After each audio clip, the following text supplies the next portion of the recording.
Goa Organics వారి skin care, hair care, wellness products కోసం AP, తెలంగాణలో డిస్ట్రిబ్యూటర్లు కావాలను వివరాలకు స్క్రీన్ పైన ఉన్న నెంబర్కి కాల్ చేయండి. ఏపీలో ఈసారి పోలింగ్ హింసాత్మకంగా మారిందని చెప్పుకోవచ్చు.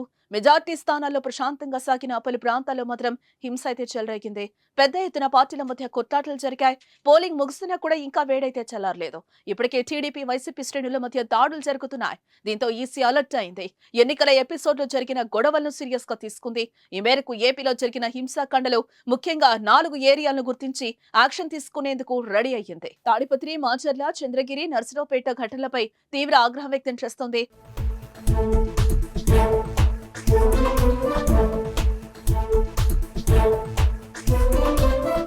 గొడవలపై వివరణ ఇవ్వాలని బుధవారం ఢిల్లీకి సీఎస్ జవహర్ రెడ్డి, డీజీపీ హరీష్ కుమార్ పిలుపునిచ్చుకుంది. గొడవలకు కారణాలపై ఆరా తీస్తోంది. ఘర్షణలకు కారణమైన వారిని, పాల్గొన్న వారిపై కఠిన చర్యలు తీసుకోవాలని ఈసీ ఆదేశించినట్టుగా తెలుస్తోంది. గొడవల్లో పాల్గొన్న వారు ఎవరైనా సరే ఉపేక్షించేది లేదని AP CEC Mukesh Kumar Meena clarity ఇచ్చారు. ఇప్పటికే నర్సరావుపేట, మాచర్లలో ముఖ్య నేతలను హౌస్ అరెస్టు చేసినట్టుగా చెప్పారు. చంద్రగిరిలో దాదాపు 30 మందిని అదుపులోకి తీసుకున్నట్టుగా వివరించారు. ఎన్నికల రోజు 9 ప్రాంతాల్లో ఈవీఎం మెషిన్లను ధ్వంసం చేసినట్టుగా గుర్తించారు. సీసీ కెమెరా ఫుటేజ్ ఆధారంగా ఒక్కొక్కరిని గుర్తించి సివియర్ కేసులు ఫైల్ చేస్తున్నారు. మరో 2 రోజుల్లో అందరినీ గుర్తించి జైలుకు పంపిస్తామని చెప్తున్నారు. మే 13న పోలింగ్ సందర్భంగా పల్నాడు జిల్లా అట్టుడికింది. మాచర్ల, నర్సరావుపేటలో భారీగా గొడవలు జరిగాయి. వైసీపీ, టీడీపీ నాయకుల మధ్య రాళ్ల దాడి చేసుకున్నారు. ఆందోళనకారులను అదుపు చేయడానికి పోలీసులు రబ్బర్ బుల్లెట్లను కూడా ప్రయోగించాల్సి వచ్చింది. పోలింగ్ తర్వాత రోజు కూడా ఉద్రిక్తత పరిస్థితులు కొనసాగుతూ ఉండడంతో జిల్లా వ్యాప్తంగా 144 సెక్షన్ విధించారు పోలీసులు.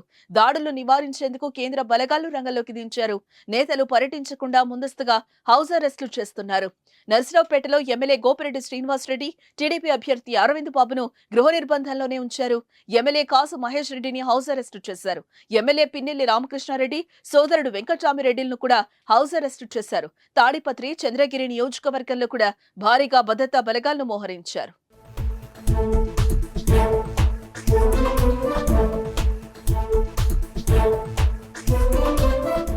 సుమన్ టీవీలో మీ పర్సనల్ అండ్ బిజినెస్ ప్రమోషన్స్ కోసం కింది నెంబర్కి కాంటాక్ట్ చేయండి.